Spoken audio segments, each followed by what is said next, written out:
Olá, alunos. Vamos dar início à nossa primeira aula de filosofia. Como vocês pediram, estou gravando um vídeo para isso. Eu sou o professor César Luiz e trabalho no Instituto Municipal de São Manuel. E aí vamos trabalhar com a disciplina Filosofia da Educação.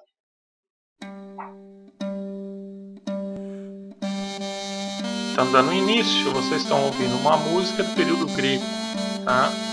E ao fundo vocês estão vendo algumas ruínas de cidades gregas. A música, ela ajudou muito a difundir a ideia de filosofia também. Eles partiam da ideia, do princípio que eram as musas que inspiravam isso.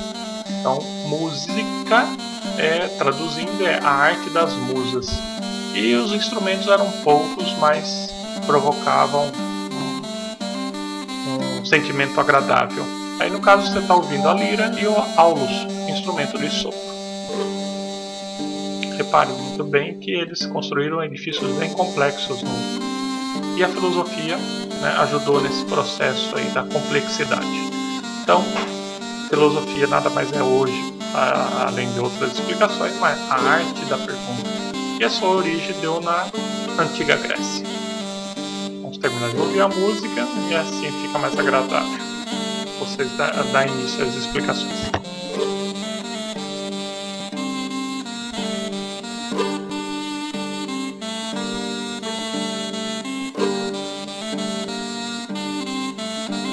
Eles eram bem ricos na sua arquitetura.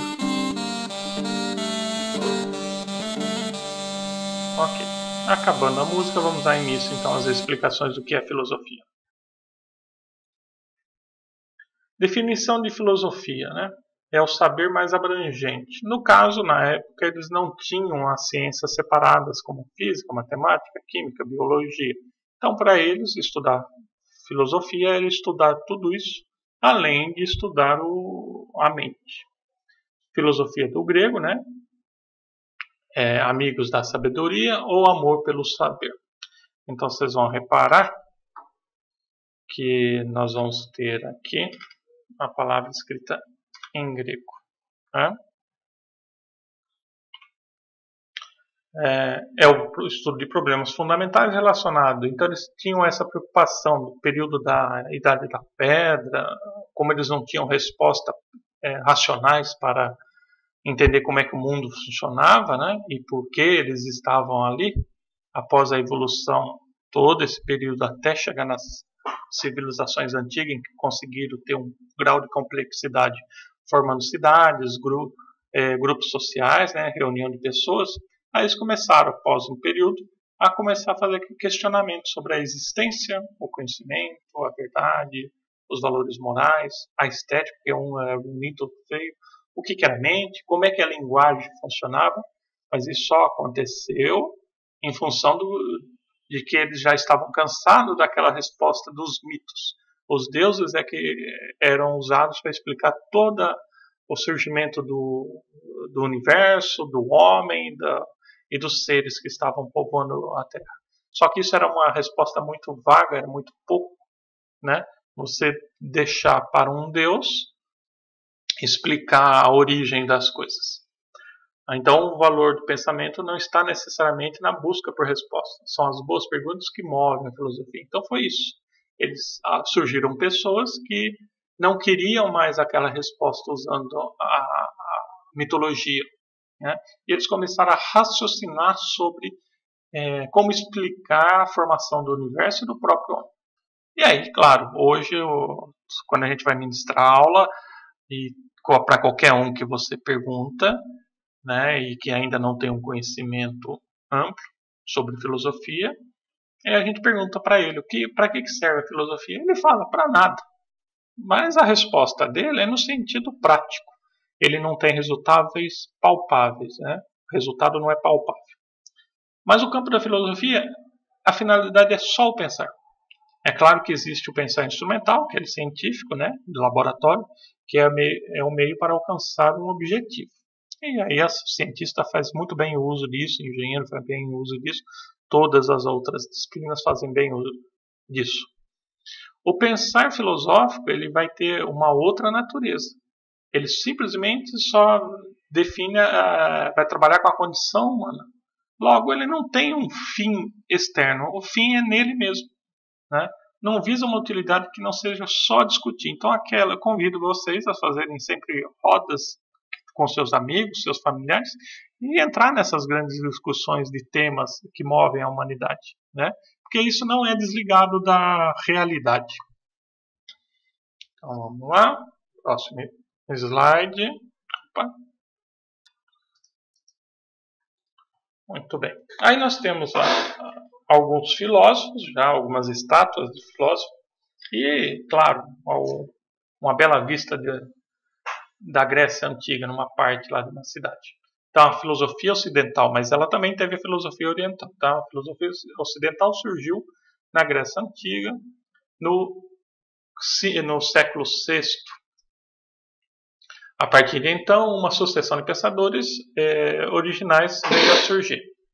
Como as perguntas essenciais mudaram com o passar do tempo, e quem foram os pensadores por trás dela? Então, é cíclico, a gente sempre vai fazer a mesma pergunta ao longo já de milhares de anos, só que a resposta ela vai se modificando, vai ficando bem mais elaborada.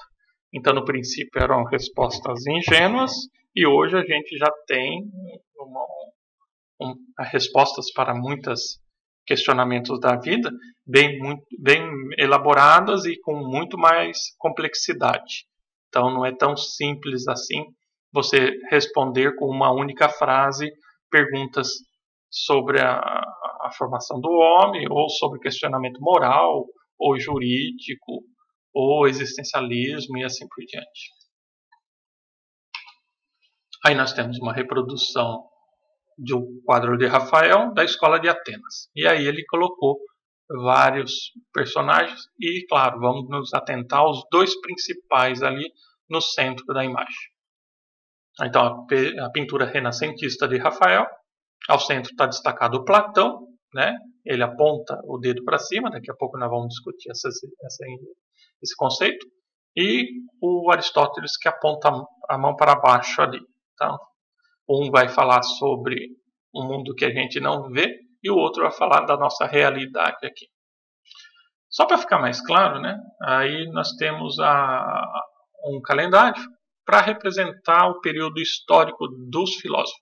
Eu estou usando ali o calendário cristão, que Cristo é um marco para o Ocidente como calendário. Então, no ano que Jesus vai nascer, é o ano zero. Após isso, vem o tempo contando progressivamente. E hoje nós estamos em 2015. Antes de Cristo, o tempo vai ser contado ao contrário. Então ele vai aumentando, né?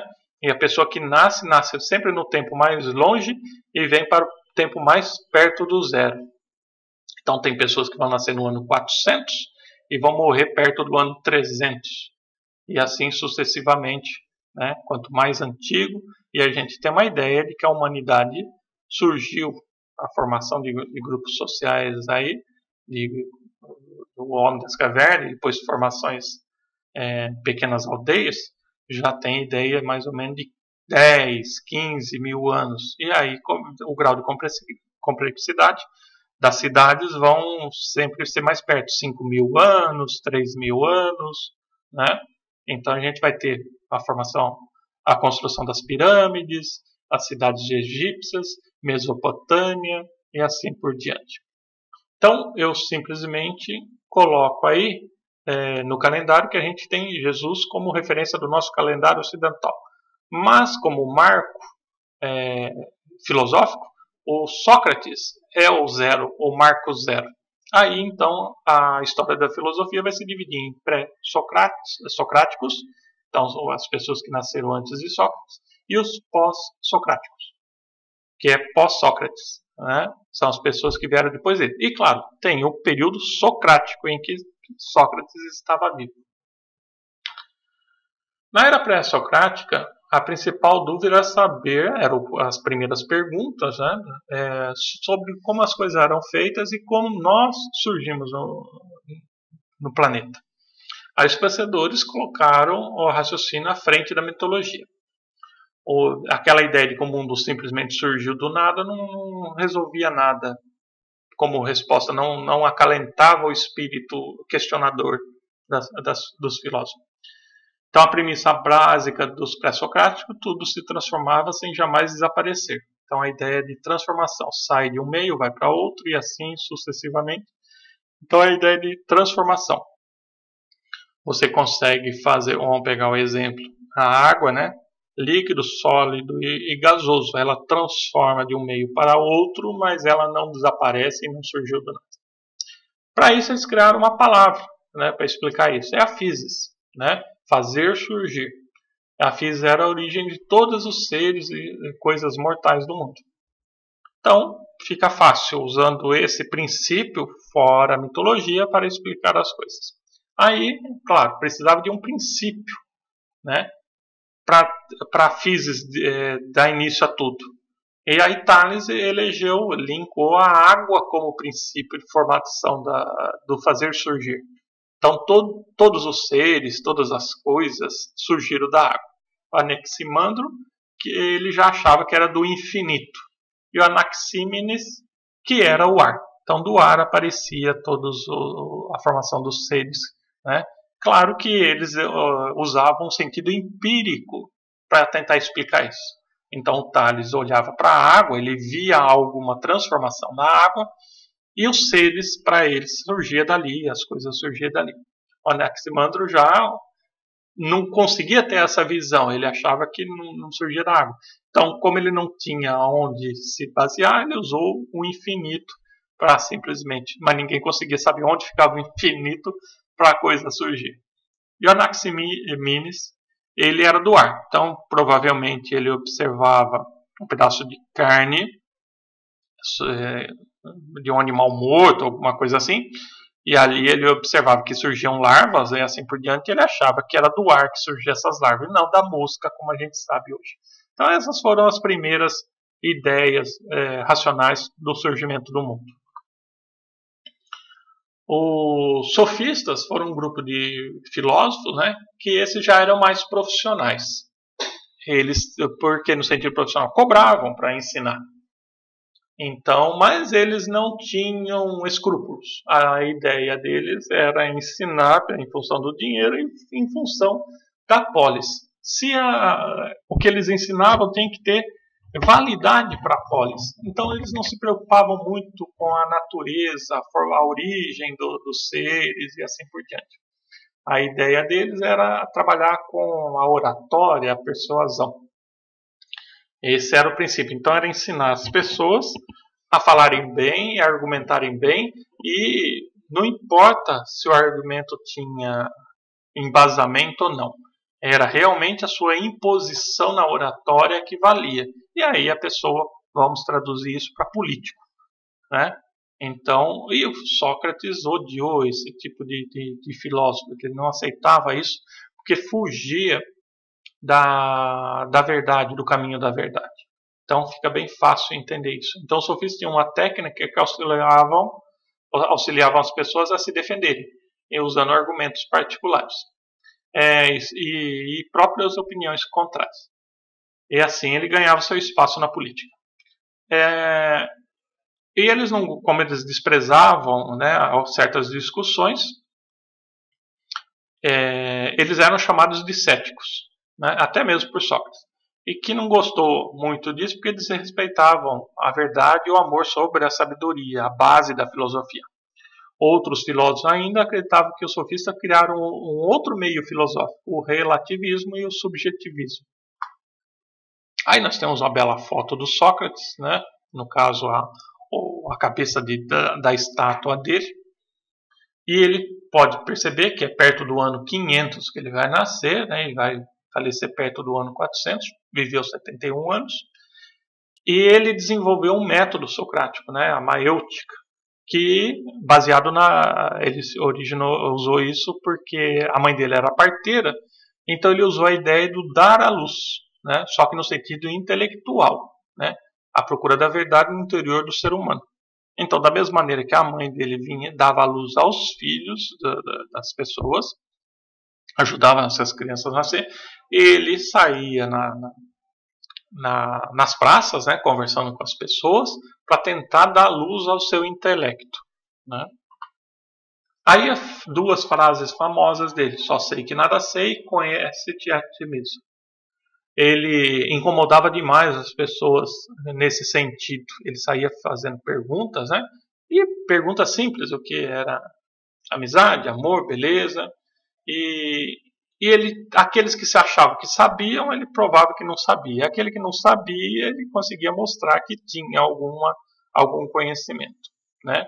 Então ele saía sempre na tangente. Aí quando perguntavam para ele se ele sabia a resposta, ele falava que só sei que nada sei, né? Então isso foi no período de ouro da Grécia. A filosofia se firmou sobre os 4 conceitos chaves naquela época: o bom, o belo, o bem e o justo. Aí nós tivemos o seu discípulo mais famoso, né, que foi Platão. E aí ele vai fazer toda uma série de definições, inclusive a ideia de alma, né, vai aparecer nos textos dele. O Sócrates, então, ele acompanhou toda a vida corrigindo. O Platão acompanhou toda a vida do Sócrates, né? E após a morte dele, ele resolveu escrever sobre isso. Sócrates não deixou nada escrito. Foi Platão que escreveu sobre ele. Então nós temos todas as informações de Sócrates baseado no que Platão publicou, né? E aí o Platão vai escrever um livro chamado A República, e dentro desse livro ele vai colocar uma história para explicar sobre o mundo das ideias, né? Aí ele usa a alegoria da caverna, também conhecido parábola da caverna ou mito da caverna, ou prisioneiros da caverna. Fique à vontade, na internet você vai encontrar de várias maneiras. Mas a história em si, ela trata de explicar a ideia do que é a realidade, né? O mundo que você vive, o mundo empírico e o mundo das ideias. No mundo das ideias tudo é perfeito. Tá? E o mundo nosso aqui é uma cópia desse mundo perfeito. Então nosso é imperfeito. E aí ele vai usar uma ilustração para... Ele tem uma pequena história que ele conta sobre isso daí. Daqui a pouco a gente vai passar o vídeo sobre isso daí. Continuando, então. Aí o Platão vai trabalhar aqui com essa ideia da formação então, do mundo das ideias e o mundo empírico que nós vivemos. Aristóteles foi aluno de Platão, né? E aí ele avançou mais porque ele foi em todas as áreas, ele não ficou só num ponto, ele quis estudar sobre tudo. Aí então ele vem com essa frase: a verdade está no mundo à nossa volta. E aí ele sai em busca disso daí. Ele estudou sobre todos os tipos de assunto. Ele foi um tutor do Alexandre o Grande, da Macedônia, que é um rei que se tornou jovem e saiu fazendo batalhas, e durante as batalhas nos países que ele fazia a invasão, ele pegava os animais, pegava as plantas e mandava para o Aristóteles estudar. Aí ele ajudou a fundar a Biblioteca de Alexandria, e tinha o zoológico, tinha o Jardim Botânico e assim por diante. O Aristóteles tem uma escola, né, o Liceu, ele constrói a escola, tá, que é chamada de Universidade Aristotélica.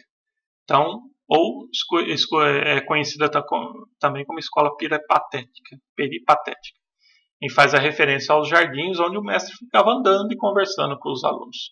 Então você vê que um nome, os alunos eram chamados de peripatéticos, né? Aqueles que passeiam. É interessante saber, mas não é nada prático essa informação. Enquanto a Academia de Platão dava prioridade ao ensino da matemática, o Liceu era focado em todas as ciências naturais. O Liceu ostentava também um dos maiores bibliotecas do seu tempo, né? A filosofia clássica foi a mãe de todas as ciências, como eu tinha falado já no início do vídeo. E a ideia vai insistir até o fim do século XVIII. Então, quem fosse para a escola, para a universidade, ele estudava sempre filosofia. E dentro da filosofia tinha as suas disciplinas. Mas é um tempo bem maior, muito mais para frente, é que os filósofos resolveram separar então as disciplinas e assim formar o que era o físico, o que era o matemático, o que era o químico, o que era o botânico, e aí ficou mais fácil as pessoas se ficarem só naquilo que elas gostavam. Mas a formação básica, tudo tem um princípio, né, comum. Sempre foi a filosofia que deu esse princípio comum. Para encerrar esse período clássico, né, eu tenho Diógenes para falar sobre ele. Ele fala sobre a filosofia cínica. Eu deixo para vocês pesquisarem sobre isso, vocês fizeram o trabalho, eu estou lendo, né, e a gente vai então aprofundar isso daí, em debate na sala de aula.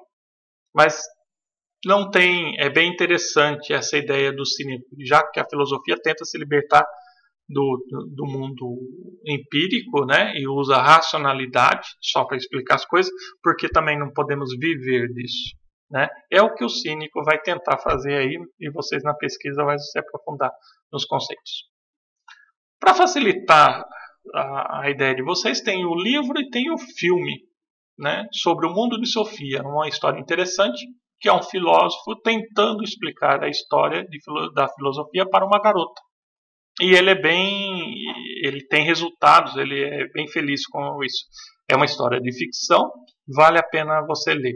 Tá? São duas histórias acontecendo simultaneamente. Uma delas é contando a história da filosofia. E para encerrar essa primeira aula, eu montei aqui um pequeno questionário com 13 perguntas para facilitar vocês no entendimento do processo. Claro que essa aula, ela é simplesmente uma referência. Vocês vão trabalhar em pesquisas para poder aprofundar nos assuntos. Isso aqui é só uma orientação para que vocês não fiquem perdidos no processo aí da aprendizagem sobre o princípio da filosofia. E isso é base para a nossa filosofia da educação. Agradeço a todos que assistiram até esses minutos aí. Muito obrigado, tenham um bom descanso e podem estudar à vontade quando tiver